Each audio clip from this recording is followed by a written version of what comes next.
Hi folks, welcome to my channel the average dermadoc. ఇక మొదలెడదామా?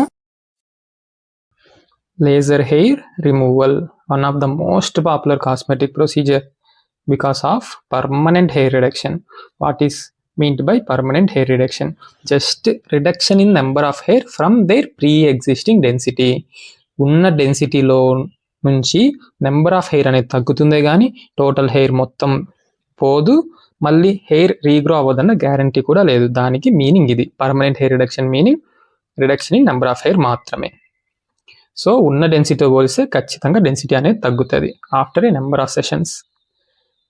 The pigment melanin in hair, which gives color to the hair, is not present in entire hair. It is present only in outer root sheath, shaft, bulb. So hair అనేది uniformly pigmented structure అయితే కాదు. ఈ మెలనిన్ని మనం క్రోమోఫోర్గా ఉపయోగిస్తాం ఎక్కడ? Laser hair రిమూవల్లో. Melanin కనుక ఒకవేళ pheomelanin అయితే it will give hair a light colour, red and bland.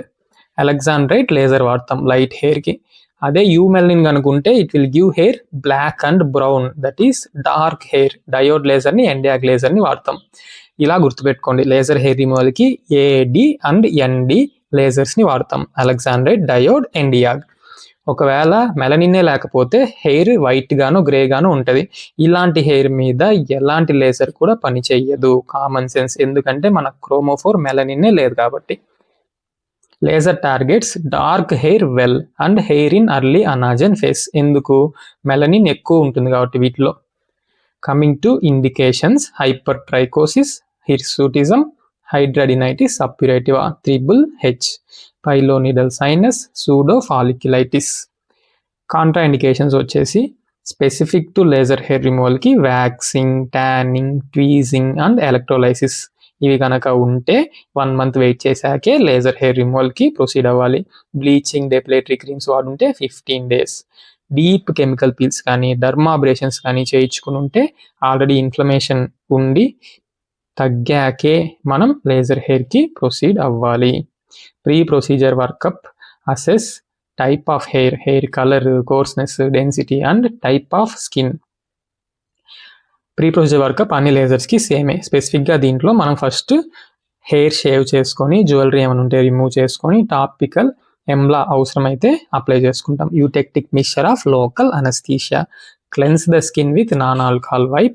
Cover tattoo or permanent makeup. మన ట్రీటింగ్ ఏరియాలో కనుక టాటూ కానీ పర్మనెంట్ మేకప్ కానీ ఉంటే, permanent makeup is nothing but cosmetic tattoo ఉంటే దాన్ని కవర్ చేయడము, కవర్ చేశాక కూడా టిప్ ఆఫ్ ద ప్రోబ్ని 1 inch అవేలో ఉంచే మనం ట్రీట్ చేయాలి. ఎందుకు? To avoid full thickness burns over tattoo. Hair removal laser parameters అన్నీ తీసుకెళ్ళి టాటూ మీద కనుక వేస్తే ఫుల్ థిక్నెస్ బర్న్స్ వస్తాయి. సో కేర్ఫుల్గా టాటూని అవాయిడ్ చేయాలి. Apply clear colourless cooling gel. Prior treatment and post treatment. దీన్నే మనం pre treatment cooling, post treatment cooling అని అంటాం. ఎందుకంటే ఎపిడర్మిస్ని ప్రొటెక్ట్ చేయడానికి, పోస్ట్ ఇన్ఫ్లమేటరీ హైపర్ పిగ్మెంటేషన్ తగ్గించడానికి. టెక్నిక్ వచ్చేసి hold the hand piece perpendicular to skin, ensuring the entire tip in contact with skin firmly. Tip of the probe స్కిన్ని తాకుతుండాలి ఫర్మ్గా. Until clinical end points. ఏవేవి ఎండ్ పాయింట్స్? సింజ్డ్ హెయిర్ అవ్వచ్చు, singed hair smell, hair extrusion, nothing but hair coming out of the follicle. ఇది laser చేసిన 1 to 2 weeks వరకు ఉంటుంది hair extrusion. పెరిఫాలిక్యులర్ ఎరిథిమా. ఈ క్లినికల్ ఎండ్ పాయింట్స్ కనుక మీకు కనిపిస్తే లేజర్ చేయడం ఎండ్ పాయింట్కి వచ్చేసినట్టు ఆపేయాలి.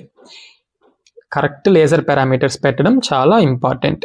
ఎలా తెలుస్తుంది correct laser parameters? First test patch select చేసుకొని టెస్ట్ స్పాట్ మీద మాత్రమే లేజర్ వాడతాం. అప్పుడు పారామీటర్స్ దేన్నైతే పెట్టుకుంటామో దానికి రెస్పాన్స్ కనుక వస్తే అది ఆప్టిమమ్ పారామీటర్స్ అని.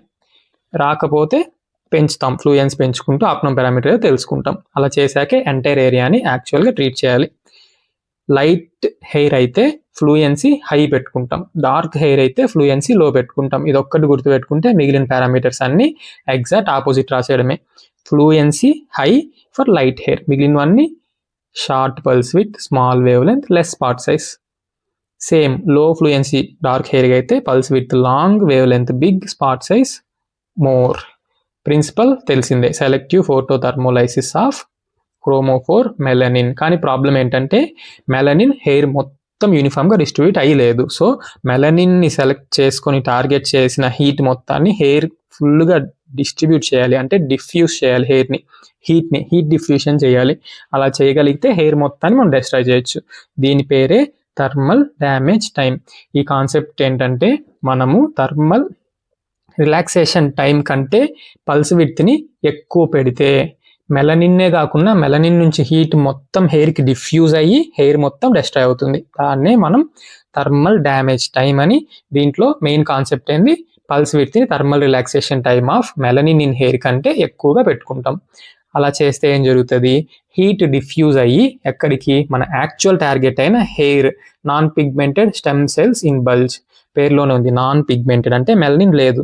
సో మనం హీట్ని పంపించాలి మెలనిన్ ద్వారా, heat diffusion towards non pigmented stem cells in bulge. అలా పంపిస్తే మన యాక్చువల్ టార్గెట్ని డిస్ట్రాయ్ చేయొచ్చు. సో ఎందుకు ఈ ప్రాబ్లం అంతా వచ్చి పడిందంటే లేజర్ హెయిర్ రిమూవల్లో chromophore melanin and the target are not same and have some distance. ఆ డిస్టెన్స్ మొత్తం ఈ హీట్ ట్రావెల్ చేసి వెళ్ళాలి, ఎక్స్టెండ్ అవ్వాలి. అందుకే దీన్ని extended principle of selective photothermolysis అని కూడా అంటాం. So thermal relaxation time tattoo రిమూవల్కి అయితే సరిపోతుంది. జస్ట్ ఎందుకు, క్రోమోఫోర్ టార్గెట్ సేమ్, ఇక్కడ ఎక్స్ట్రాగా ఎక్స్టెండ్ చేయాలి కాబట్టి హీట్ని, థర్మల్ డ్యామేజ్ టైం అనే కాన్సెప్ట్ కూడా వాడతాం. కమింగ్ టు కాంప్లికేషన్స్, అన్ని లేజర్స్కి ఉన్న జనరల్ కాంప్లికేషన్సే. Reactivation of herpes, milia, blisters, pigmentary changes, dermal atrophy, scarring, keloid, textural changes, purpura, erythema, delay in wound healing, wound infections. General complications అన్ని కళ్ళు మూసుకొని రాసేయడమే ప్రతి లేజర్కి కామన్గా. స్పెసిఫిక్గా లేజర్ హెయిర్ రిడక్షన్లో ఉండే ప్రాబ్లం ఏంటంటే హెయిర్కి సంబంధించి long fine hair growth, metamorphosis of వేర్లెస్ hair to terminal hair. మనం టార్గెట్ చేసించే హెయిర్ కాకుండా చుట్టుపక్కల కూడా కొంచెం హీట్ స్ప్రెడ్ అయ్యి అక్కడున్న హెయిర్ పెరిగే ఛాన్స్ ఉంది. Plus infection to the hair folliculitis, acneiform, eruptions, leukotrichia, hair వైట్గా అయ్యే ఛాన్స్ ఉంది. అగ్రెసివ్ పారామీటర్స్ కనుక వాడితే అయ్యే ఛాన్స్ ఉంది. Pruritus, pain, erythema, edema, burning and urticaria. ఈ ఎరిథిమా, ఎడిమా అదంటే అదే రెజాల్వ్ అయిపోతుంది, నో ప్రాబ్లం.